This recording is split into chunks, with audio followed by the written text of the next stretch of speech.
Here's how to reset the Face ID on your iPhone. Now let's first just head into the settings. We need to make sure screen time won't prevent us from resetting that.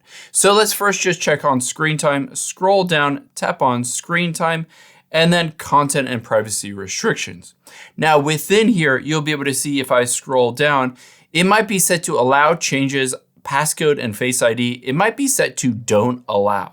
We want to switch this to allow, or better yet, just go back and completely turn this off. Now we're able to reset that Face ID or just set up an alternate appearance if you wanted to.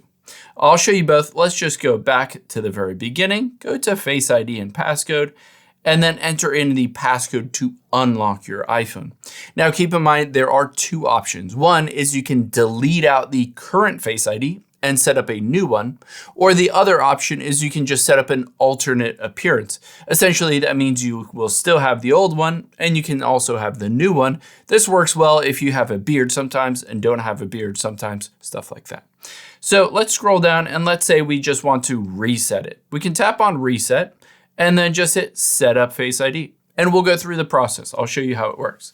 Let's hit go here and just put your face in the camera. And now you're gonna move your head around in a circle, just like that. And you can see it says Face ID scan complete.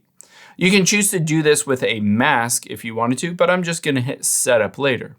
After you've done that, you wanna make sure as you scroll up, use Face ID 4 is turned on all of these, as well as some of the banking apps and stuff like that, if you wanted to be able to log in using your Face ID.